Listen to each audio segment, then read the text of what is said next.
ভয় পাবার কিছু নাই, হ্যাঁ ধীরে সুস্থে সাহস করে হ্যাঁ। বলেন, কোনো ভয় পাওয়ার ঘাবড়ানোর কিছু নাই, কেউ কিছু বলবে না। জি না, জি না। বলেন কি সমস্যা আছে? নাম কি আপনার? মোহাম্মদ জুয়েল। এক মিনিট, এই দাঁড়ান না ভাই, কথা শুনতে বলতে দেন।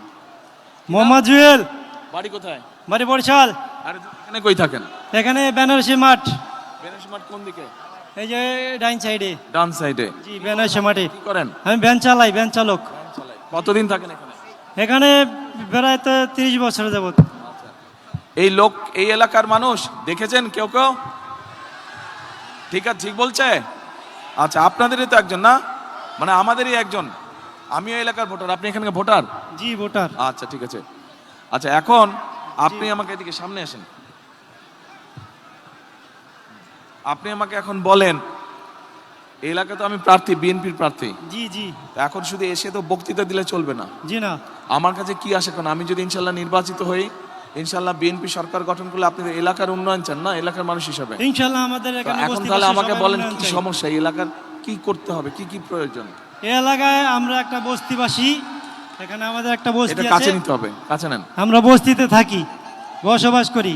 এখানে অনেক খেটে খাওয়া মানুষ আছে আমাদের মতো, ওনাদের এই বস্তিবাসীর। মূল চাওয়াটা কি আপনাদের? কি জি, সমস্যা? মূল চাওয়াটা হলো আপনাদের সরকার হতে পারেন, তাহলে আমাদেরকে একটা পণ্য বসানোর কারণে একটা ব্যবস্থা করে দিতে হবে। এইটাই হলো আমাদের চাওয়া। এটা মূল চাওয়া। এখানে আমরা বস্তিবাসী। আচ্ছা, আপনার নাম কি বললেন? আমার নাম মোহাম্মদ জুয়েল। জুয়েল। জুয়েলের এই যে বললো পুনর্বাসনের ব্যবস্থাটা মূল চাওয়ার মধ্যে, এইটার সাথে কারা কারা আপনারা একমত? হাত তুলেন তো, এই এলাকার মানুষ কারা কারা একমত? এইদিকে আপনারা একমত জুয়েলের সাথে?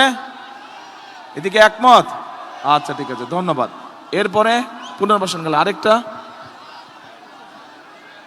আর হলো আমাদের এখানে যারা গরিব মানুষ আছে, অনেক খেটে খাওয়া মানুষ আছে, ওনাদেরকে সহযোগিতা করতে হবে। কি এবং করতে হবে? কি? ভয় পাবার কিছু নাই, হ্যাঁ ধীরে সুস্থে সাহস করে হ্যাঁ। বলেন, কোনো ভয় পাওয়ার ঘাবড়ানোর কিছু নাই, কেউ কিছু বলবে না। জি না, জি না। বলেন কি সমস্যা আছে? সমস্যা স্যার, এই রাস্তাঘাটের সমস্যা আছে? রাস্তাঘাটে অনেক সমস্যা আছে আমাদের ভিতরে, রাস্তাঘাট ভাঙাচোরা আছে, এগুলো ঠিক করতে হবে, ঠিক করতে হবে। উন্নয়ন করতে হবে। কিন্তু জি। মূল সমস্যা কি? পুনর্বাসন। জি জি, আমাদের মূল সমস্যা হলো বস্তিবাসীর পুনর্বাসন প্রকল্প করতে আচ্ছা হবে, ঠিক আছে, এইটাই মূল সমস্যা। ওকে। আচ্ছা, এবার বসেন আপনি।